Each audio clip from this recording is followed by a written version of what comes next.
Baik, Assalamualaikum warahmatullahi wabarakatuh. Perkenalkan, nama saya Nana Febriana Rangkuti dari kelompok 1 yang membahas mengenai hakikat keilmuan dalam filsafat ekonomi Islam. Baik, langsung saja di sini saya akan membahas mengenai bab 1, yaitu dimulai dari pengertian dari filsafat ekonomi Islam itu sendiri. Yang pertama, secara umum filsafat dapat dipahami dari dua sisi. Yang pertama itu sebagai disiplin ilmu, dan yang kedua sebagai landasan filosofis dari suatu proses keilmuan. Jadi filsafat ini merupakan proses berpikir dengan menentukan tata tertib dan dasar-dasarnya sampai dasar suatu persoalan. Jadi filsafat ekonomi Islam ini merupakan sebuah gagasan ataupun pemikiran mengenai suatu disiplin ekonomi Islam yang secara operasional diaplikasikan dalam sebuah sistem yang dinamakan dengan sistem ekonomi Islam. Nah, filsafat ekonomi Islam ini terdapat 3 konsep utama yang mendasarinya. Yang pertama itu ada filsafat Tuhan, manusia, dan alam. Nah, kunci utama dari filsafat ekonomi Islam tersebut terdapat di dalam hubungan manusia dengan Tuhan, hubungan dengan manusia dengan sesama manusia, dan hubungan manusia dengan alam. Nah, selain itu, dalam filsafat ekonomi Islam ini, setiap pelaku ekonomi wajib melakukan kegiatan-kegiatan ekonomi sebagai berikut.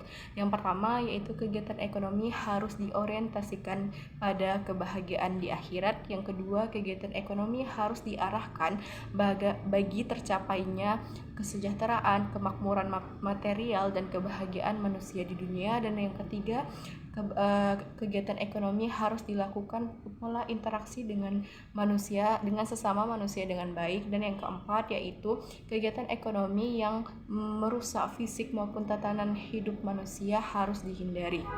Nah, di sini juga saya akan membahas mengenai hakikat keilmuan dalam filsafat ekonomi. Nah, yang pertama itu ada ontologis. Pengertian dari ontologis sendiri merupakan cabang filsafat yang membahas mengenai realita ataupun kenyataan. Dalam komponen ontologi sendiri mengajarkan bahwa setiap manusia itu memiliki hakikat kehidupan. Yang dimana untuk apa seseorang itu hidup, bagaimana menjalani kehidupan, apa arti kehidupan. Nah, dalam sisi ontologi sendiri, bahwasannya ekonomi Islam ini didasarkan pada wahyu Allah yang terdapat dalam Al-Quran dan Sunnah dan akal manusia. Dalam acuan ontologi sendiri, bahwasannya ekonomi Islam ini dapat dijadikan acuan dalam menentukan hakikat keilmuan ekonomi Islam itu sendiri dalam hal seperti pengertian, sifat, tujuan, serta untuk apa ekonomi Islam ini dibuat. Dalam wacana ontologi sendiri, ekonomi Islam ini meliputi pembahasan mengenai kondisi atau persoalan yang ada di dalam suatu masyarakat yang merupakan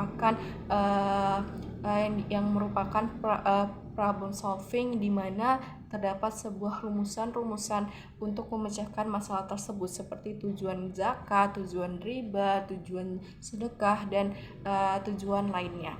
Nah, setelah kita membahas mengenai ontologis, di sini saya akan membahas mengenai epistemologi. Nah, epistemologi ini berasal dari bahasa Yunani, yaitu epistem yang berarti pengetahuan dan logos yang berarti teori. Nah, epistemologi ini juga dapat diartikan sebagai teori tentang pengetahuan ataupun teori of knowledge. Jadi, pengertian dari epistemologi atau teori tentang pengetahuan adalah sebuah cabang filsafat yang berurusan tentang hakikat dan ilmu pengetahuan, pengandaian dan dasar-dasarnya, serta pertanggungjawaban atas pertanyaan yang dimiliki.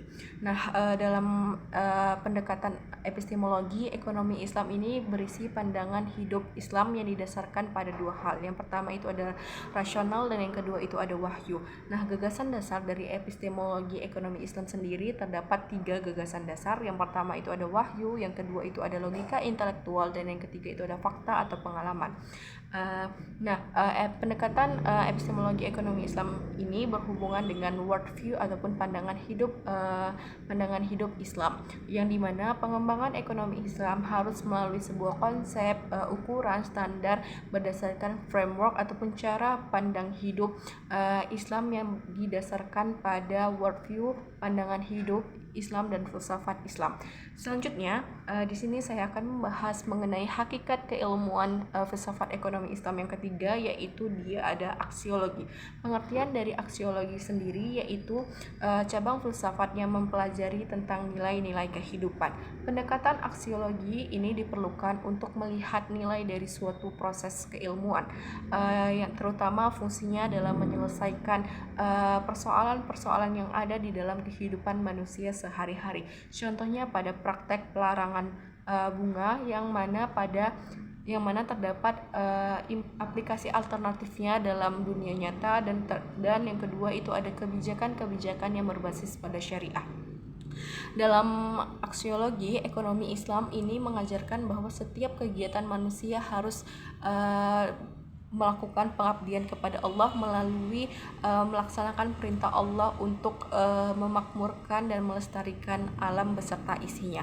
Maka dari itu tujuan kegiatan ekonomi ini harus berlandaskan pada kemakmuran dan pelestarian alam. Selanjutnya, dalam pendekatan aksiologi ini tersebut bahwasannya ekonomi Islam melakukan pemecahan-pemecahan masalah dalam mewujudkan Islam sebagai rahmatan lil alamin.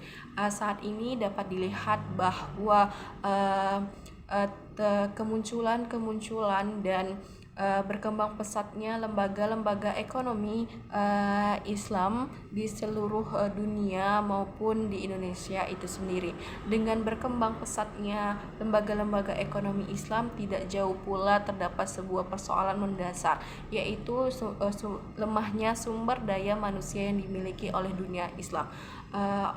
Oleh karenanya, sebaik apapun sistem ekonomi Islam ini dibentuk, kalau sumber daya manusianya masih lemah dan tidak handal dalam mengaplikasikan nilai-nilai Islam ke dalam ekonomi, berarti sama saja tidak berarti apa-apa. Maka dari itu, dalam filsafat ekonomi Islam khususnya terdapat kajian-kajian seperti epistemologi, ontologi maupun aksiologi ini terdapat sebuah rujukan utama, yaitu Al-Quran dan hadis. Karenanya filsafat ekonomi Islam ini merupakan studi tentang pemahaman maupun penerapan metode tentang filsafat Islam dalam memecahkan sebuah problematika ekonomi umat manusia. Baik, terima kasih. Mungkin itu saja penjelasan dari saya. Apabila ada kesalahan kata, saya mohon maaf. Assalamualaikum warahmatullahi wabarakatuh.